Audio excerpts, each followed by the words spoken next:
श्री गणेशाय नमः।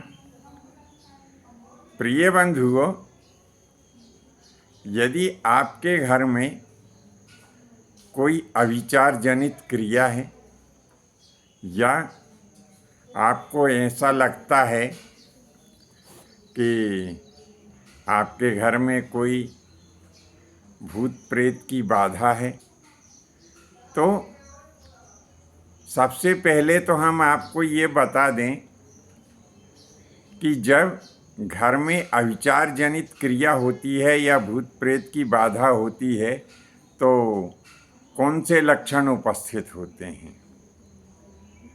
उस समय घर में अधिकांश लोगों का स्वभाव चिड़चिड़ा हो जाता है, अकारण असमय ही नींद आती है, बुरे सपने आते हैं और घर में किसी ना किसी का स्वास्थ्य खराब रहता है। यदि ये सब आपके घर में अथवा इनसे संबंधित एक या दो लक्षण आपके घर में दिखाई देते हैं तो निश्चित समझिए कि आपके घर में कोई ना कोई अभिजात जनित क्रिया है, कोई ना कोई टोना टोटका है। अब वैसे ये अविचार जनित क्रिया और टोना टोटका को दूर करने के बहुत सारे उपाय बताए हैं। हम यहाँ पर एक कथा के माध्यम से आपको बताने जा रहे हैं। यदि इस कथा को आप सुनेंगे या अपने इष्ट मित्रों को सुनाएंगे तो भी यदि आपके घर में कोई अविचार जनित क्रिया है तो इस कथा के सुनने मात्र से आपको शांति प्राप्त होगी। प्रसंग उस समय का है कि जबकि भगवान श्री रामचंद्र जी महाराज का राज्याभिषेक हो गया था और प्रभु श्री रामचंद्र जी महाराज सभी को कोई ना कोई उपहार दे रहे थे।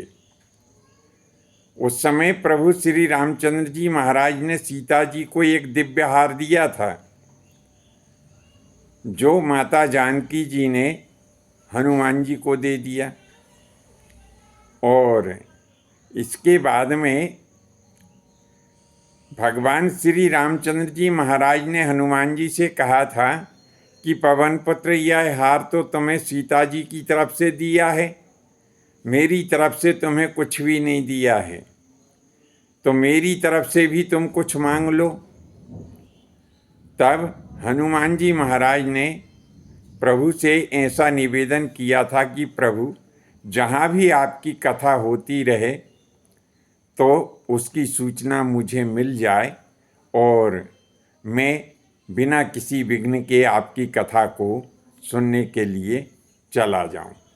तो भगवान श्री रामचंद्र जी महाराज ने कहा कि हनुमान, जब तक मेरा नाम इस दुनिया में है तब तक तुम्हें मेरी कथा प्राप्त होती रहेगी और जब तक मेरा नाम है तब तक तुम मेरी कथा का श्रवण करते रहोगे।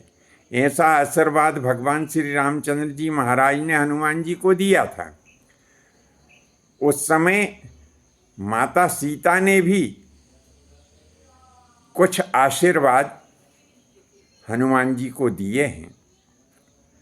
माता रानी ने ऐसा आशीर्वाद दिया कि हनुमान, तुम जहाँ भी रहोगे, किसी भी ग्राम, खेड़ा, वन, उपवन, नदी, तालाब, जहाँ भी तुम्हारा वास होगा, जहाँ भी तुम उपस्थित रहोगे, चाहे कोई वृक्ष हो, तो वहाँ पर तुम्हें सदैव बिना परिश्रम के ही फल भोजन करने के लिए प्राप्त होते रहेंगे।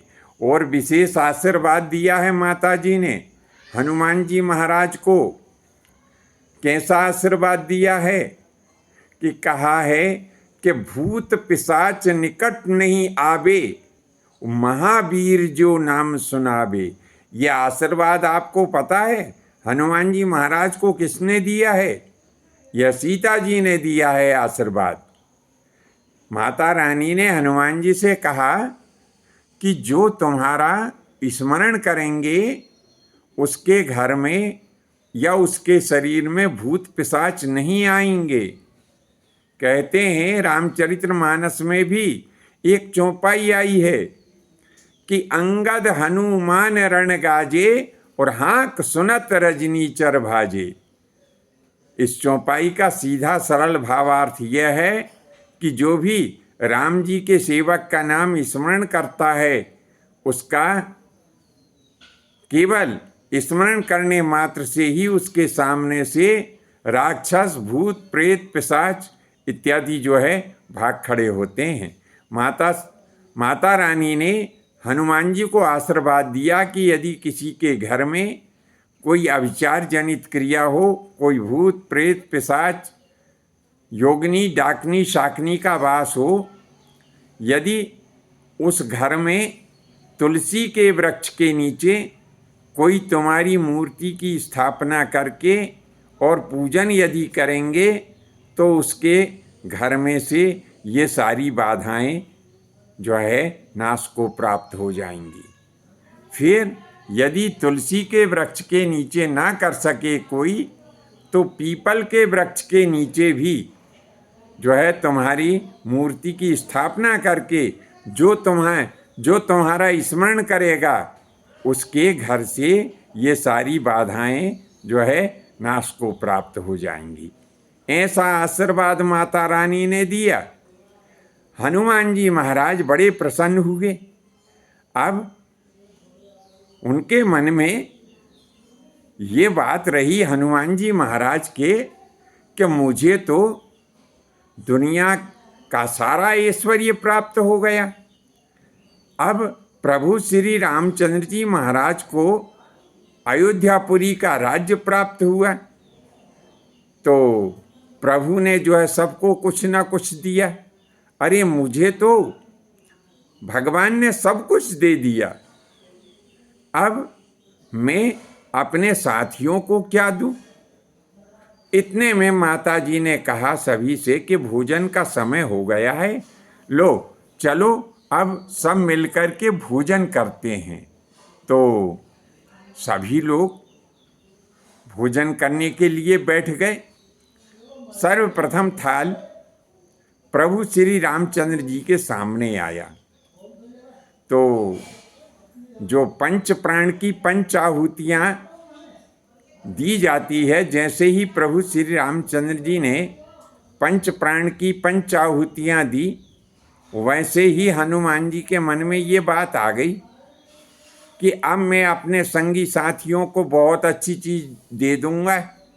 फिर क्या था, हनुमान जी महाराज ने राम जी के सामने का थाल उठा लिया और आसमान में उड़ गए। अब जब आसमान में उड़े तो सारे बानर भालू कपी वृक्ष राम जी के साथ में और लक्ष्मण जी भरत जी शत्रुघ्न जी माता जानकी ये सब जो है बाहर निकल आए। हनुमान ने ये क्या किया, राम जी के सामने का थाल लेकर के उड़ गए।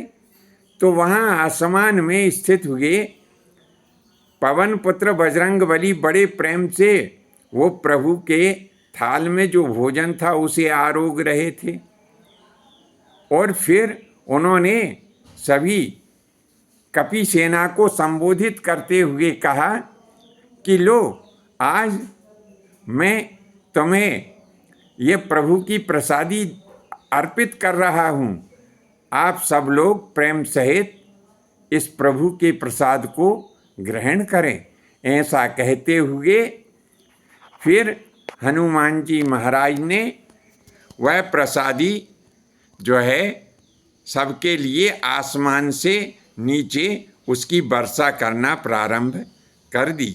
हनुमान जी महाराज के इस कौतुक को देख कर के रामचंद्र जी महाराज और माता जानकी दोनों बड़े प्रसन्न हुए और आशीर्वाद दिया कि हे हनुमान, हम सदैव तुम्हारे हृदय में निवास करेंगे। बंधुओं, आज के लिए बस इतना ही। शेष अगले भाग में नए विषय के साथ उपस्थित होंगे। आज्ञा दीजिए। धन्यवाद। जय माता की, जय परशुराम जी की।